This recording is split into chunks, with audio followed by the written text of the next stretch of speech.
삶으로 만들 수 있으면 삶에 실제적으로 큰 도움이 될 것이라고 저는 믿습니다. 제 개인적으로는 이미 아주 큰 도움이 되고 있습니다.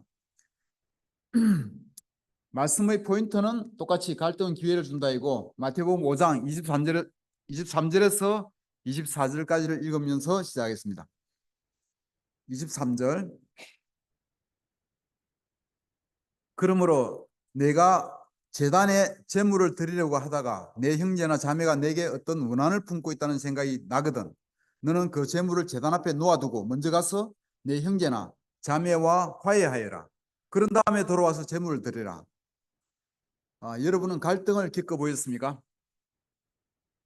여러분 갈등했을 때 이런 마음이 어떻습니까? 아주 힘들고 괴롭습니다.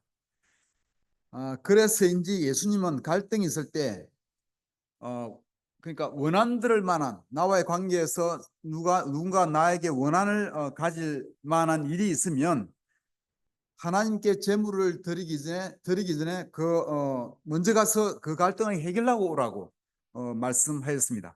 그만큼 갈등 해결을 아주 성경에서는 예수님은 중요시 하신 것입니다.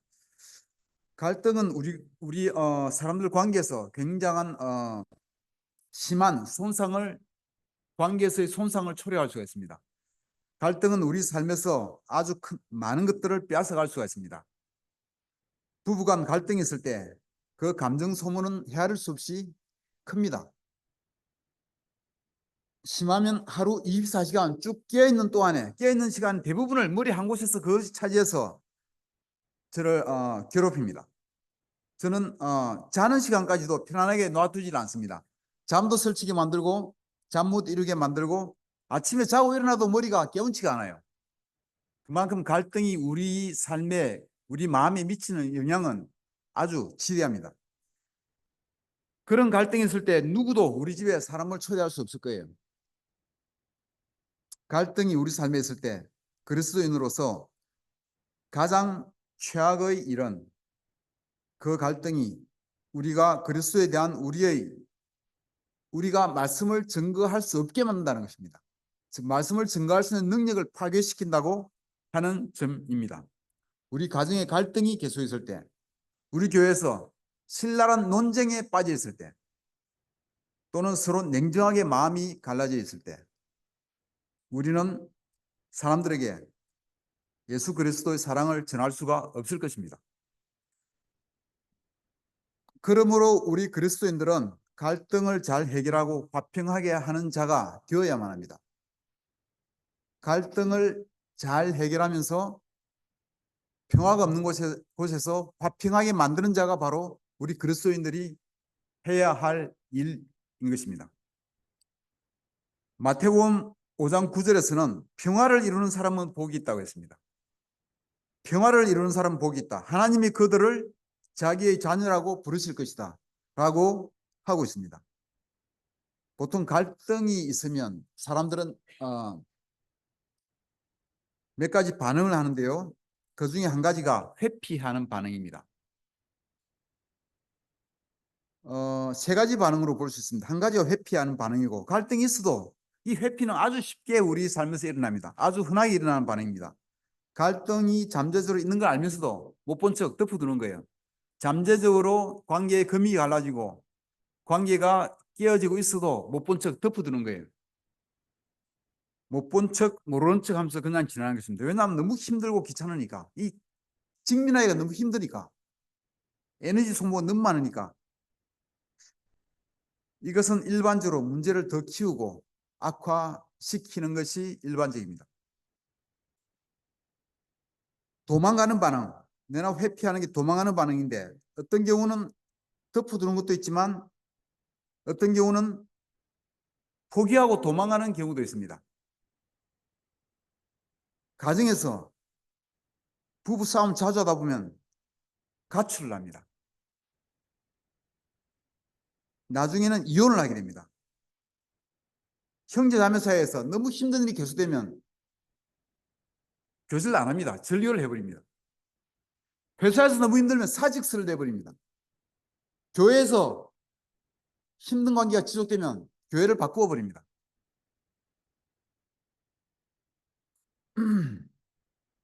갈등은 어디를 가나 언제나 있기 마련이기 때문에 교회를 바꾸어도, 배우자를 바꾸어도, 회사를 바꾸어도 도피하는 사람들은 또다시 도피하는 경우가 발생하기 마련입니다.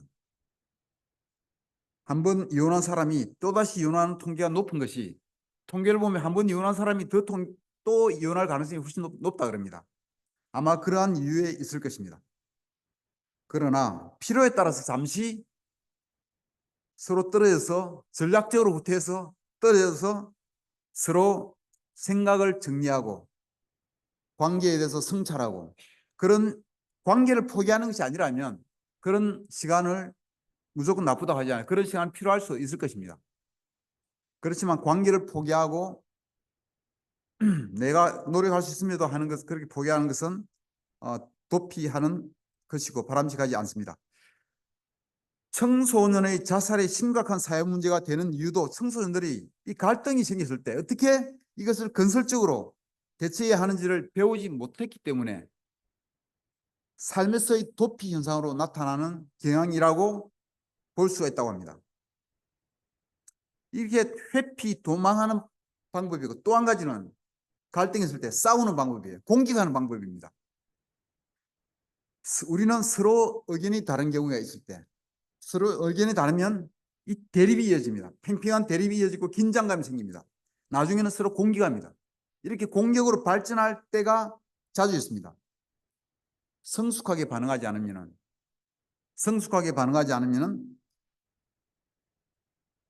우리는 갈등이 있을 때 관계를 소중히 여기는 것을 잊어버리고, 갈등에서 싸우고 그 싸움에서 이기기 위해서 모든 것을 다합니다. 관계의 소중함을 잊어버려요. 어떤 미팅에서는 분위기가 살벌할 때가 있습니다. 냉랭한 분위기 속에서 미팅이 진행될 때도 있습니다. 조심스러울 마치 말 한마디도 조심해야 할 만큼 분위기가 무거울 때도 있습니다. 이런 미팅에서는 상대를 공격하는 일이 쉽게 일어날 수가 있습니다. 상대를 공격하고 함부로 말을 하기 때문에 심리적으로 쉽게 데미지를 입기도 쉽습니다. 스트레스를 받기도 너무 쉽습니다. 서로 공격하는 분위기, 서로 이기려고 하는 분위기, 서로 내 주장을 관철시키려고 하는 미팅에서는 정말 우리 마음적으로 굉장히 힘들어질 수 있습니다. 저도 밤늦게 굉장히 인텐스한 미팅을 하고 나면 어떤 때는 밤새 잠을 못 이룰 때가 있습니다. 공격적 반응은, 이 의견이 다를 때 서로 공격하면서 하는 그런 공격적 반응은 상대방을 쳐서 무너뜨리고 내가 승리하고자 하는 이것은 정말 미성숙함 가운데서 아주 쉽게 자연적으로 일어나는 현상입니다. 내가 가진 힘과 논리로 상대를 제압하려는 것으로서 언어적 폭행으로 쉽게 이어지는 것입니다. 세 번째, 화해 반응이 있습니다. 화해 반응은 갈등이 있을 때에도 관계를 아주 중요시하는 태도입니다. 서로 동의할 수 있는 해결책으로 나아가는 것을 목표로 합니다. 갈등을 푸는 데는 화해 반응이 가장 적합합니다. 회피하고 공격하고 하는 것은 갈등을 푸는 방법이 아니에요. 갈등을 더 심화시키는 방법이에요. 더 악화시키는 방법입니다.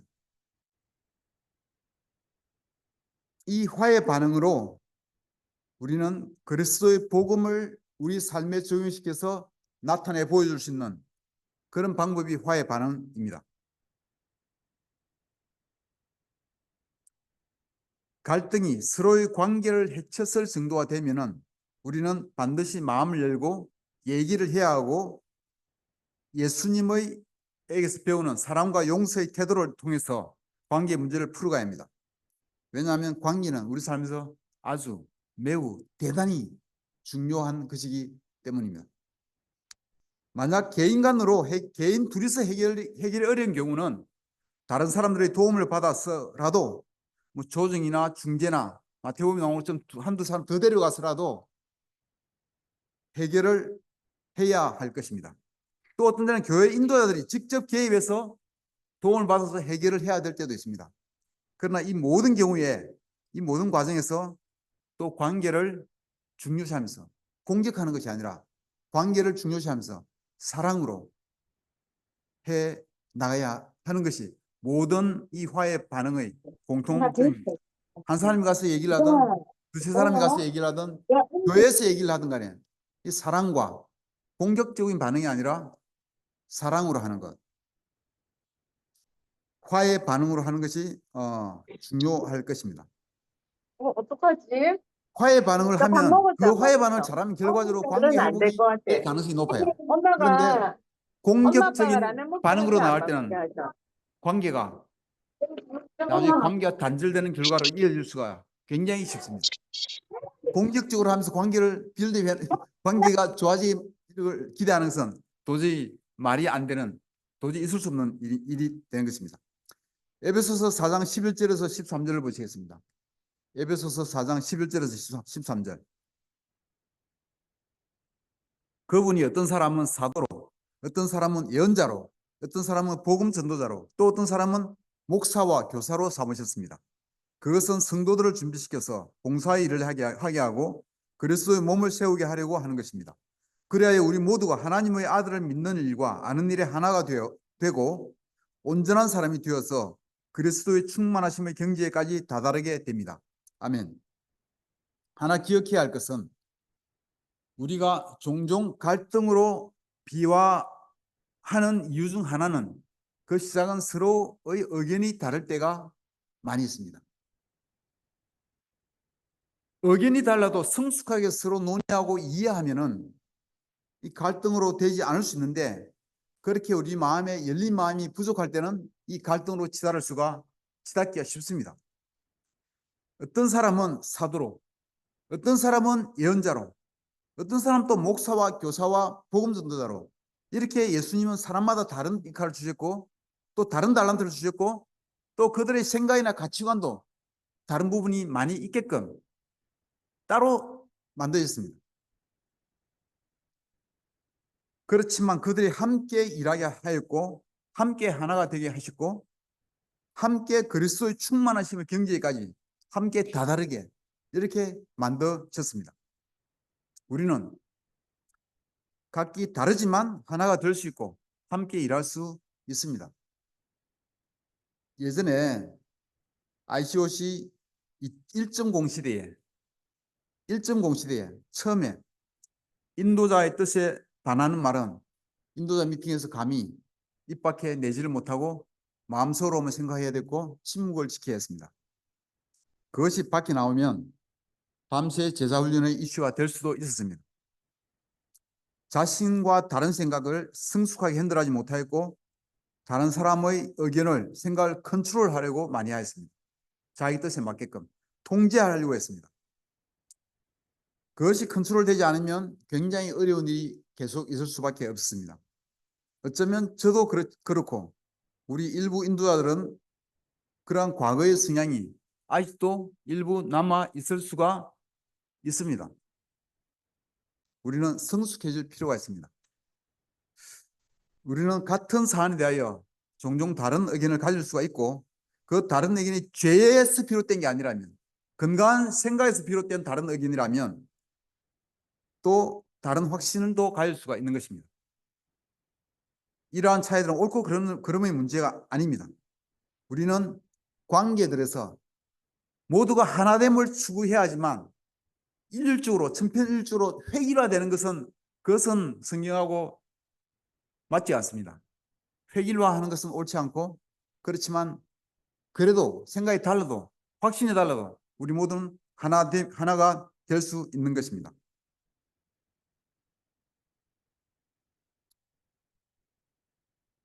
그리스도인들의 의견이 항상 같아야 한다고 생각하는 것은 과거 방식이고 옳은 것이 아닙니다. 이 부분에서 성숙해지면 우리는 건강한 논의를 거치면서 보다 놀라운 지혜를 모을 수가 있고 갈등을 최소화할 수 있을 것입니다. ICOC 1.0에서 ICOC 2.1로 변화가 거기에서 일어나는 것입니다. 그 사고의 변화가 없이는 ICOC 2.1로 가기가 어려워요. 계속 갈등이 또 생길 수 있을 것입니다. 마태복음 23장 23절입니다. 마태복음 23장 23절입니다. 일부입니다. 너희는, 예수님이 바리새파 사람들에게 얘기하는 거예요. 너희는 박하와 회향과 근처의 11조는 드리면서 정의와 자비와 신의와 같은 율법의 더 중요한 요소들은 버렸다. 그리스도인의 삶에서 11조는 중요한 일입니다. 하나님께 우리의 헌신을 보여주는 것이고, 우리 모든 삶을 하나님이 택하시지만 우리도 하나님께 뭔가를 드리는 일입니다. 11조는 눈에 보이는 유형의 일입니다. 숫자로 계산할 수도 있어요. 이게 객관적이고 분명한 것이라 이걸 안 바치면 우리 양심에 걸리기 때문에 사람들은 대부분 이 일은 합니다. 바리새파 사람도 이 일은 확실히 했어요. 그래서 이 일은 관리가 쉽고 거의 많은 사람들이 잘 지켰습니다. 그 당시 모든 사람이 유대인들을 다 잘 지키고 지금도 크리스찬들은 이거는 그다지 큰 문제가 안 됩니다. 그러나 자비를 보이고 사랑을 나타내고 믿음을 나타내고 정의를 추구하는 것은 눈에 잘 보이지 않는 것이고 숫자로 계산할 수도 없어서 누가 나한테 객관적이지 않기 때문에 볼 수도 잘 없는 거예요. 양심에 별로 걸리지도 않아서 종교 지도자층인 바리새인들도 잘 지키지 않는 요소들이 되고 말았습니다. 그것이 바리새인들의 문제점이었습니다. 그러나 기초적인 11조 외에 진정한 예수님의 제자들의 성숙한 모습을 우리는 이러한 자비와 믿음 그리고 정의를 우리 삶에 잘 나타냄으로써 이것을 정말 중요한 것으로서 추구함으로써 모든 사람들에게 또 하나님 앞에 보여줘야 할 것입니다. 이것을 우리 삶에서 잘 나타내면 그것은 하나님께 정말 영광이 될 것입니다. 갈등은 하나님을 영화롭게 하는 기회라고 할 수 있을 것입니다. 갈등은 하나님을 영화롭게 하는 기회를 제공합니다. 갈등은 기회를 준다고 했는데 하나님을 영화롭게 만들 수 있는, 할 수 있는 기회를 우리한테 제공하는 것입니다. 고린도전서 10장 31절을 보시겠습니다. 고린도전서 10장 31절. 그러므로 여러분은 먹든지 마시든지 무슨 일을 하든지 모든 것을 하나님의 영광을 위하여 하십시오. 아멘. 갈등은 하나님을 영화롭게 하는 기회를 제공합니다. 갈등은 우리가 하나님의 은혜를 보여줄 수 있는 기회를 제공합니다. 하나님의 사랑과 용서를 전할 수 있는 기회가 되면서 또 하나님의 능력을, 하나님이 이 갈등을 해결하는 과정에서 놀라운 능력을 발휘하심을 보여줄 기회를 제공합니다. 만약 그렇게 되면 그렇게 되면 사람들은 하나님을 찬양하게 될 것입니다. 화평하게 하는 자들은 하나님의 은혜를 잘 이해하는 사람들이 할 수가 있습니다. 하나님의 은혜를 호흡하는 사람들이라고 이 책에는 설명하고 있습니다. 예수 그리스도의 은혜를 우리가 충분히 들이신 후에, 우리가 예수 그리스도의 은혜를 충분히 마시며 들이신 후에 그 은혜를 삶의 갈등 상황에서 내쉴 수가 있어야 한다는 것입니다. 화평하게 하는 자들이 내쉬는 하나님의 은혜의 호흡을 통해서 분노가 소멸되고 이해의 폭이 넓어지며 화평이 촉진되게끔 하나님은 능력 있게 일하실 것이라는 것입니다. 우리가 하나님으로부터 받은 은혜를, 그리스도의 사랑을 이해하고 깨닫고 소화하는 만큼 우리는 그 사랑과 은혜를 또 다른 사람에게 전할 수가 있을 것입니다. 갈등이 있을 때 세상적인 방식으로 공격적으로 반응하는 것이 아니라 하나님의 은혜를, 하나님의 사랑을 전함으로써 그런 기회로 만듦으로써 하나님께 영광을 돌릴 수가 있습니다. 갈등을 볼 때 귀찮은 일이나 있어서는 안 될 일로 보는 것이 아니라 하나님의 사랑과 능력을 나타내는 기회로 보아야 합니다. 그것이 성경에서 가르치는 관점입니다. 이 책에서는 갈등을 볼 때 그것을 하나님을 영화롭게 하고 다른 사람들을 섬기고 그리스도를 본받아 자라가는 기회로 얘기라고 말하고 있습니다. 하나님을 영화롭게 하고 주변 사람들에게 들을 섬기고 또 자기 자신이 그리스도를 본받아서 성장하는 그런 기회로 얘기라고 말하고 있습니다. 로마서 12장 20절을 보시겠습니다. 로마서 12장 20절. 잘 따라오고 있습니까? 저 혼자 앞에 달려가고 있는 거 아닙니까? 로마서 12장 20절. 내 원수가 줄이거든 먹을 것을 주고 그가 목말라 하거든 마실 것을 주어라. 그렇게 하는 것은 네가 그의 머리 위에다가 숯불을 샀는 셈이 될 것이다 하였습니다. 이 말씀은 세상 사람들이 볼 때는 어처구니 없기도 하고 이치에 맞지 않는 소리입니다. 그러나 예수님은 이렇게 이치에 맞지 않는 소리를 우리에게 가르치셨습니다. 너희의 원수를 사랑하고 너희를 미워하는 사람들에게 잘해주고 너희를 저주하는 사람들을 축복하고 너희를 모욕하는 사람들을 위해서 기도하라고 또 말씀하고 있습니다. 어처구니 없고 이치에 맞지 않는 가르침을 우리에게 주고 계십니다. 우리는 우리를 반대하는 사람들에게 첫 번째 우리의 자연적인 반응은 거칠게 응대하고 거칠게 대하고 그들에게 복수할 길을 찾습니다. 그것이 우리의 1차적인 반응입니다. 세상 사람들도 다 그렇습니다. 그리스도를 아는 사람이나 모르는 사람이나 1차적인 반응은 그렇게 나오기 쉽습니다. 그러나 예수님의 말씀처럼 그런 경우에도 다른 사람들을 섬기며 대한다면 이 말씀처럼 이치에 맞지 않는 소리처럼 다른 사람들을 섬기며 대한다면 그들은 하나님을 볼 것이고 하나님의 은혜를 생각하게 될 것입니다. 하나님은 우리가 그렇게 하라고 우리가 그런 한 삶을 살라고 우리를 부르신 것입니다. 서양 사람처럼 똑같이 갈등을 냈을 때 똑같이 반응하라고 우리를 부르신 것이 아니라 말도 안 되는 이치에 맞지 않는 이런 삶을 살라고 우리를 부르신 것입니다. 그러나 우리 힘으로는 그렇게 할 수가 없어요. 그것도 인정해야 됩니다. 우리 힘으로는 그렇게 할 수가 없습니다. 우리는 하나님의 은혜를 계속 들이쉬어야 합니다. 들이마셔야 합니다. 그럴 때에만 우리의 말과 행동을 통해서 하나님의 은혜를, 하나님의 사랑과 하나님의 용서를 다른 사람들에게 우리의 은혜의 호흡을 통해서 내쉴 수가 있는 것입니다. 하나님의 은혜를 모르고 하나님의 은혜를 들이마시지 않고 우리가 이렇게 화해 반응을 할 수가 없는 거예요. 이 책에서 가르치는 모든 것은, 이 성경 말씀에서 가르치는 모든 것은 우리가 하나님으로부터 하나님께 가까이 가고 하나님의 은혜를 들이마실 수 있을 만큼 하나님으로부터 매일 영향을 받으면서 이 세상에 그렇게 영향을 줄 수 있는 거예요. 우리가 갈등에 휘말려 있을 때 우리의 상대와 주변에서 지켜보는 사람들은 우리의 반응을 다 보고 있어요. 다 주시하고 있습니다. 갈등 상황에서 대개 10배도 더 되는 사람들이 우리가 아는 그 사람의 10배도 더 많은 사람들이 우리도 모르는 사이에 우리를 지켜보게 된다고 말하고 있습니다.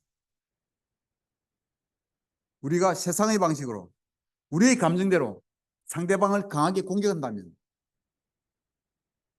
주변의 많은 사람들에게 그리스도인들을 비웃게 하고 그리스도를 그들이 거부하는 또 하나의 빌미를 제공한 길밖에 되지 않을 것입니다.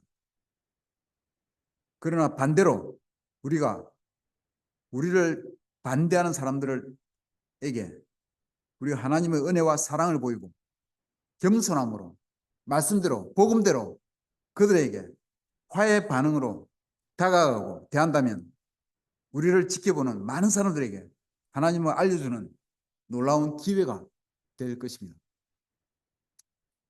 로마서 8장 28절에서 29절을 보시겠습니다. 로마서 8장 28절에서 29절. 하나님을 사랑하는 사람들, 곧 하나님의 뜻대로 부르심을 받은 사람들에게는 모든 일이 서로 협력해서 선을 이룬다는 것을 우리는 압니다. 하나님께서는 미리 아신 사람들을 택하셔서 자기 아들의 형상과 같은 모습이 되도록 미리 정하셨으니 이것은 그 아들이 많은 형제 가운데서 맏아들이 되게 하시려는 것입니다. 아멘. 그리스도인의 삶에서 우리에 대한 하나님의 최고 목적은 무엇일까요? 우리를 향한 하나님의 진정한 뜻은 무엇일까요? 우리를 편안하게 해주거나 우리가 돈 많이 벌어서 부자로 만들어주거나 우리를 행복하게 해주는 것이 아닙니다. 우리가 하나님에 대한 믿음을 가지게 되는 그 순간부터 하나님은 그러한 것들보다 훨씬 더 높은 목적을 우리를 향한 목적을 가지고 계십니다. 그것은 우리가 하나님의 아들 그리스도의 형상을 본받도록 하시는 것입니다.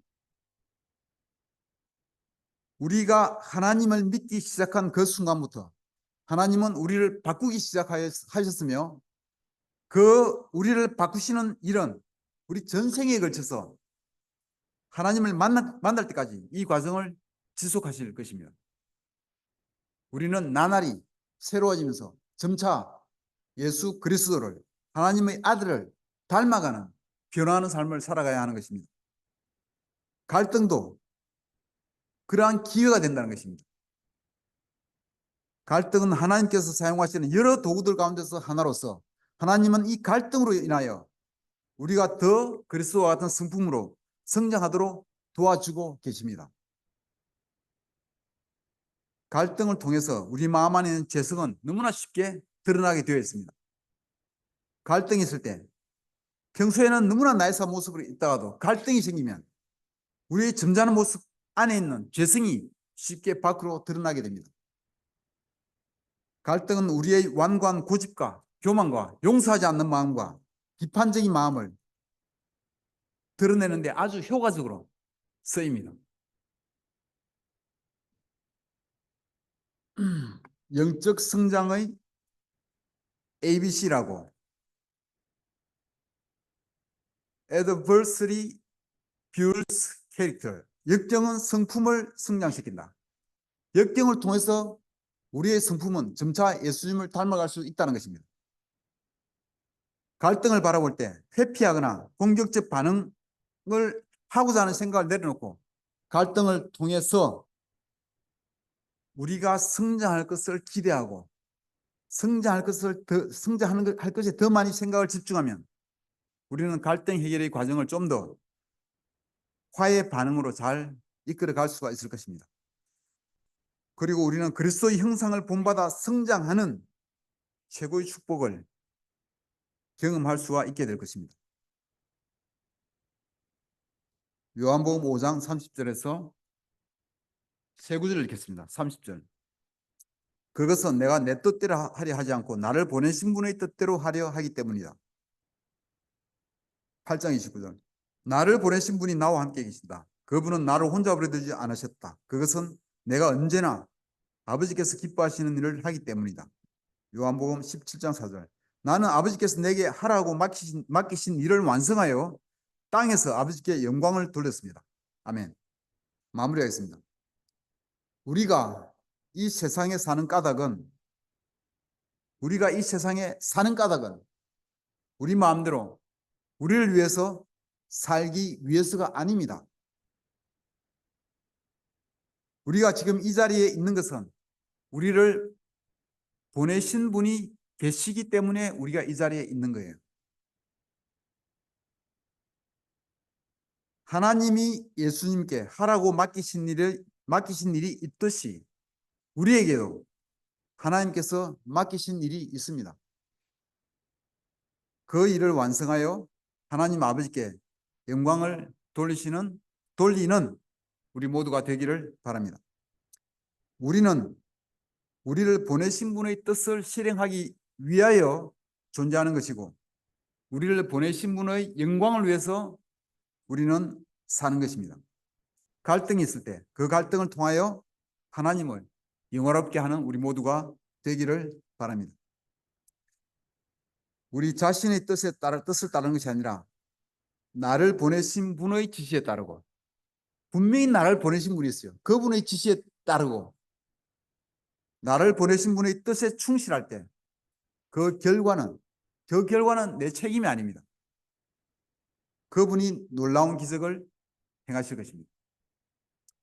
갈등을 맞는 자세에서 하나님의 역사를 기대하면서 로마서 12장 18절의 말씀처럼 우리 쪽에서 할 수 있는 대로, 내 쪽에서 할 수 있는 대로, 내 쪽에서는 최선을 다해서 모든 사람과 더불어 화평하게 하는 자가 되기를 바랍니다. 말씀을 마치겠습니다. 감사합니다.